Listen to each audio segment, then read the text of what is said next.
જો કોઈ સામાન્ય માણસ પોલીસ સામે ખોટું બોલે તો પોલીસ એની શું હાલત કરે આપણે સૌ જાણીએ છીએ।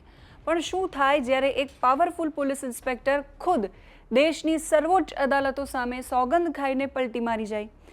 ગુજરાત હાઈકોર્ટના જસ્ટિસ હેમંત પ્રચ્છકની કોર્ટમાં હાલમાં એક એવો આદેશ છૂટ્યો કે જેણે આખા ગુજરાતના પોલીસ બેડામાં સન્નાટો મચાવી દીધો।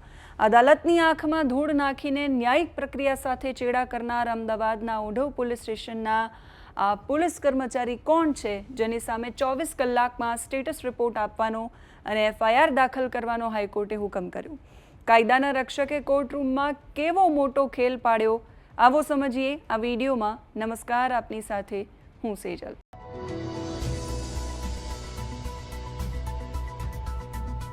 હાલ અમદાવાદ નારોલ વિસ્તારમાં ફરજ બજાવતા પોલીસ ઇન્સ્પેક્ટર જેબી અગ્રવાલને કોર્ટમાં ખોટું સોગંદનામું કરવું ભારે પડ્યું। તત્કાલીન પીઆઈ જેબી અગ્રવાલ સામે એફઆઈઆર દાખલ કરવાનો અને 24 કલાકમાં સ્ટેટસ રિપોર્ટ આપવાનો હુકમ થયો। આ વાતની શરૂઆત થાય છે વર્ષ 2022થી, જ્યારે જેબી અગ્રવાલ ઓઢવ પોલીસ સ્ટેશનમાં ફરજ બજાવતા હતા ત્યારે પૈસાની લેતી દેતી અને ધમકી આપવાના મામલે એક રબારી નામના વ્યક્તિ સામે છેતરપિંડી અને કાવતરાની ફરિયાદ નોંધાઈ। આ કેસમાં પકડાવાના ડરથી અરજદારે ધરપકડથી બચવા માટે અમદાવાદ સેશન્સ કોર્ટમાં આગોતરા જામીનની અરજી કરી, ત્યારે આ કેસના તપાસ અધિકારી એટલે કે પીઆઈ જેબી અગ્રવાલ પક્ષપાતી વલણ અપનાવે છે। અરજદારના જામીન કોઈ પણ ભોગે નામંજૂર કરાવવા માટે કોર્ટમાં એક સત્તાવાર એફિડેવિટ રજૂ કરે છે। આ સોગંદનામામાં પીઆઈ અગ્રવાલ ભગવાનના નામે સોગંદ ખાઈને લખે છે કે આ આરોપી કોઈ જેવો તેવો માણસ નથી, એની સામે અગાઉથી જ અલગ અલગ 30 ગુના પેન્ડિંગ છે। જો આને જામીન આપશો તો તપાસ ખોરવાઈ જશે। હવે જુઓ કાયદાની રમત।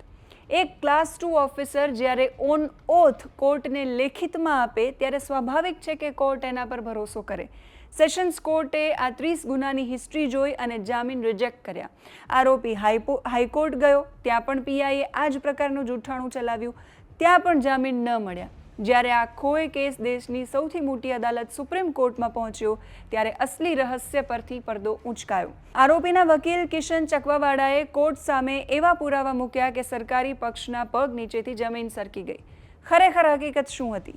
પીઆઈ અગ્રવાલે જે 30 ગુનાઓની યાદી આપી હતી એટલા ગુના હતા જ નહીં, આરોપી સામે 7 ગુના હતા અને એમાંથી મોટાભાગના કેસોમાં કાં તો અરજદાર નિર્દોષ છૂટી ચૂક્યો હતો અથવા તો એ કેસનો કાયદાકીય રીતે વર્ષો પહેલા નિકાલ થઈ ગયો હતો। પીઆઈએ જાણી જોઈને કોર્ટથી આ સત્ય છુપાવ્યું જેથી આરોપીને જેલમાં ધકેલી શકાય, જ્યારે હાઈકોર્ટે પીઆઈ અગ્રવાલ પાસે આ 30 પેન્ડિંગ ગુનાના અસલી પુરાવા માંગ્યા ત્યારે સાહેબ એક પણ પુરાવો આપી શક્યા નહીં। હાઈકોર્ટે આ બાબતને અત્યંત ગંભીર ગણાવી। કોર્ટે સ્પષ્ટ કહ્યું કે આ સીધું ન્યાયિક પ્રક્રિયામાં દખલ સમાન છે। પોલીસ અધિકારીઓ કે સરકારી બાબુઓ પોતાની અંગત અદાવત કે પક્ષપાત રાખવા માટે કોર્ટને ખોટી માહિતી આપીને ગેરમાર્ગે દોરી શકે નહીં। અરજદારની અરજી મંજૂર કરીને જસ્ટિસ હેમંત પ્રચ્છકની બેન્ચે અમદાવાદ પોલીસ કમિશનર અનુપમસિંહ ગેહલોતને સીધો આદેશ આપ્યો છે કે પીઆઈ જેબી અગ્રવાલ સામે કાયદેસર એફઆઈઆર ફાળો અને તાત્કાલિક ખાતાકીય તપાસ શરૂ કરો।